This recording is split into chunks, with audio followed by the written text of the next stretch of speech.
Welcome back again in the platform of Ranjan Legal Hub. Today I will going to discuss about the strict liability and absolute liability. Strict liability और absolute liability basically होता क्या है, इसके बारे में conceptual जानकारी आज हम लोग प्राप्त करने वाले हैं। तो ये जो है I also attach the PDF in my video. So if you have necessary the PDF, then you take a screenshot and make your notes in your language.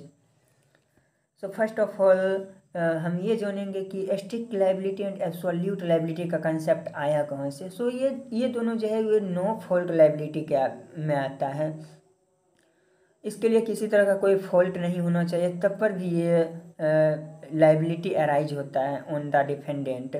तो स्ट्रिक्ट लाइबिलिटी और एब्सोल्यूट। और एक बात इसमें और है कि स्ट्रिक्ट लाइबिलिटी जो है इसमें बर्डन ऑफ प्रूफ जो है वो डिफेंडेंट पर होता है, चाहे वो स्ट्रिक्ट लाइबिलिटी हो या एब्सोल्यूट लाइबिलिटी हो, दोनों में बर्डन ऑफ प्रूफ जो होगा डिफेंडेंट पर होगा। Burden of proof means defendant को अपने बचाव के लिए प्रूफ देना है। प्लेंटिफ को ये प्रूफ नहीं करना है कि हार्म हुआ है या नहीं हुआ है, वो तो दिख ही रहा होगा कि हाँ हार्म हुआ है। डिफेंडेंट को ये करना है कि ये मेरे कारण हार्म नहीं हुआ है, उसको अपने बचाव के लिए प्रूफ करना है। So firstly I discussed about strict liability. So strict liability makes the person liable for act done without any intention और नेग्लिजेंस, यानी कि किसी प्रकार का इंटेंशन नहीं था, न किसी प्रकार का नेग्लिजेंस कमिट किया गया, फिर भी उस पर्सन के खिलाफ स्ट्रिक्ट लाइबिलिटी अराइज होता है, वो लायबल होता है for that act. Now I move essentials for the strict liability. So essentials of strict liability: no natural use of land, second is escape and third is mischief. No natural use of land, इसका मतलब क्या होता है? No natural use यानी कि जो चीज़ land पे naturally नहीं था उसको उस लैंड पे लाया गया हो। First necessary for the strict liability, essentials for the strict liability is कि जो चीज़ उस लैंड पे नेचुरली नहीं था उसको लाया गया हो। सेकेंड इज इसेफ, यानी कि जो चीज़ लाया गया हो वो डेंजरस होगा, तो वो अगर डेंजरस है तो उसका इसेप होना ज़रूरी है। अगर वो अपने जो एरिया है उससे इसेप नहीं हो रहा है, then this is not fall under strict liability. Strict liability के लिए इसेप होना ज़रूरी है for their own area. Third is mischief, यानी कि अगर वो इसेप हो रहा है तो अगर इसेप भी हो गया तो उतना कोई ध्यान नहीं देता है, बट उससे मिसचीफ होना चाहिए, यानी कि उससे किसी को हार्म होना चाहिए, तभी वो स्ट्रिक्ट लाइबिलिटी में आएगा। The concept of strict liability evolve in 1868 in the case of Rylands versus Fletcher. तो ये जो स्ट्रिक्ट लाइबिलिटी का प्रिंसिपल था ये कब अराइज हुआ? 1868 में। किस केस में? रेलैंड वर्सेस फ्लेचर के केस में। अब हम लोग जानेंगे कि रेलैंड वर्सेस फ्लेचर का केस क्या था।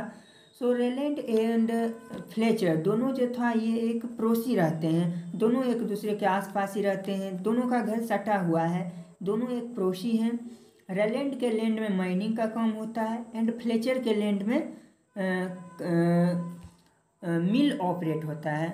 And for operating the mill को ऑपरेट करने के लिए उनको बिजली की ज़रूरी होती है, उनको करंट की ज़रूरी होगी। तो वो करंट को उत्पन्न करने के लिए अपने लैंड में वो उन्होंने सोचा कि रिजर्वायर बनवा लेंगे और रिजर्वायर में पानी जमा रहेगा, उसी से करंट जनरेट कर लेंगे। तो वो अपने लैंड में रिजर्वायर बनाने के लिए independent contractor and some engineers को हायर कर लेते हैं। वो कॉन्ट्रैक्टर इंडिपेंडेंट होता है, not related to the Fletcher.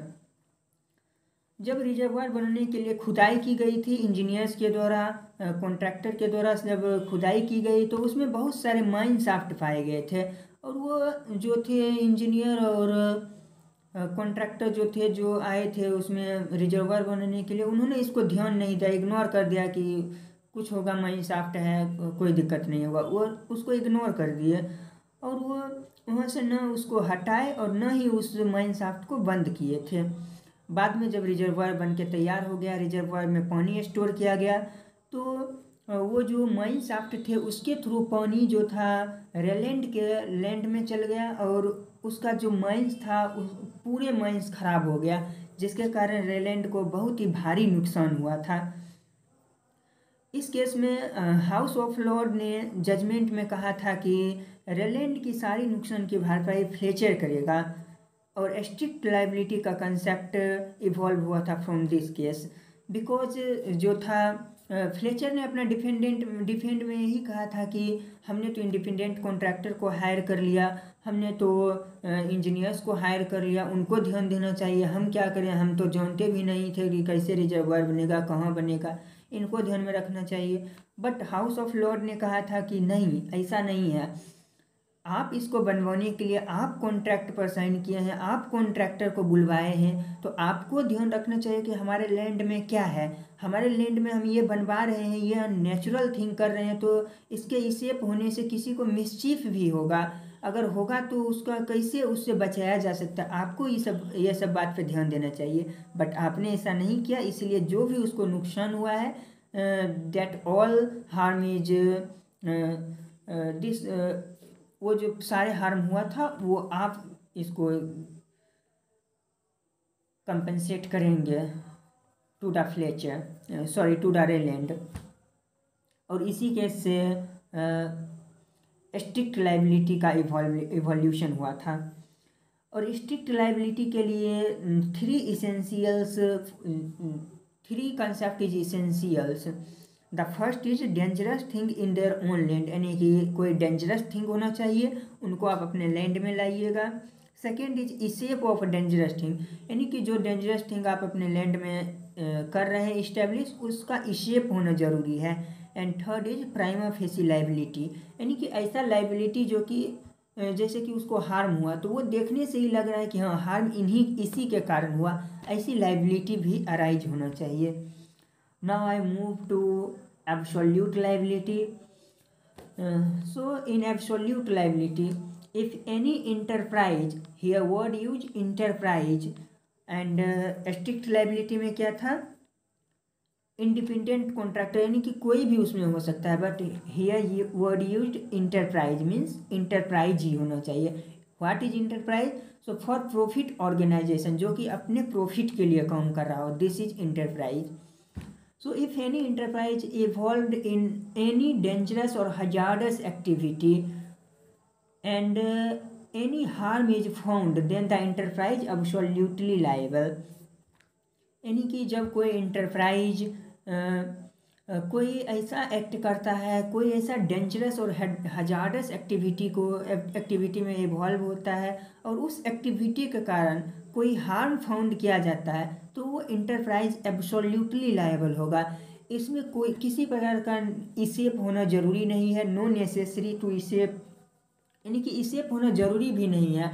अगर इसेप नहीं भी हो रहा है, फॉर एग्जांपल अगर हम कोई ऐसा गैस का हम प्लांट किए हैं इस्टेब्लिश, और उस गैस प्लांट से इसेप नहीं हुआ, गैस प्लांट में ही एक ऐसा कुछ एक्टिविटी हुआ, गैस लीकेज हुआ, जिसके कारण वो काम कर रहे वर्कर्स को इफेक्ट हुआ, तो वो वर्कर्स भी हमको स्यू कर सकते हैं in the law of tort, और हम एब्सोल्युटली लायबल होंगे।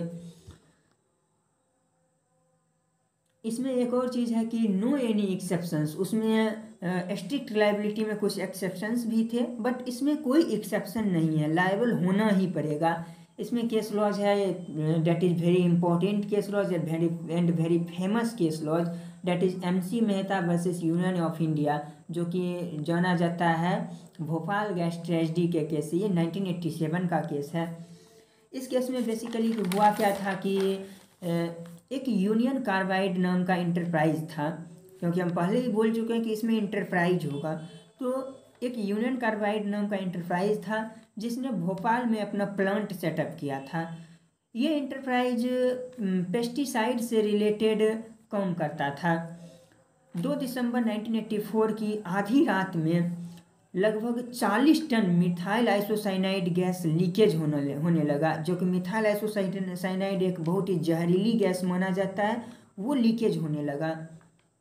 और जब ये लीकेज हुआ तो ये आसपास की पूरे क्षेत्र में पूरे एरिया को कवर कर लिया, पूरे एरिया में यही गैस एकदम छा गई पूरे, एकदम ना ही कुछ सांस लेने में हो रहा था, ना कोई और कुछ हो रहा था, ऐसा एकदम गैस पूरे एरिया में फैल गया। जब ये गैस स्प्रेड हुआ तो इससे लगभग 3000 पीपल की डेथ हो गई थी और कई हज़ार लोग बीमार पड़ गए। और इस केस में इन्वेस्टिगेशन के दौरान ये पता चला था कि जो ये यूनियन कार्बाइड इंटरप्राइज था, इसके अंदर जो भी इक्विपमेंट एंड मशीनरीज का यूज किया जाता था वो सब नॉन फंक्शनल थे, यानी कि सब एकदम पुराना थे, ना उस पर उसके रिपेयरिंग पर कुछ ध्यान दिया जाता था। इसी कारण से ये लीकेज हुआ था। और इसी केस के बाद इंडिया में एब्सोल्यूट लायबिलिटी का प्रिंसिपल एराइज हुआ। सुप्रीम कोर्ट ने इस केस में कहा था कि ऐसा यूनियन कार्बाइड के द्वारा भी इसका डिफेंड किया गया, बट सुप्रीम कोर्ट ने इस केस में निर्णय सुनाया कि नहीं, यूनियन कार्बाइड जो इंटरप्राइज है वो लायबल होगा इस एक्ट के लिए और उनको डैमेज देना पड़ेगा। So this is basically absolute and strict liability.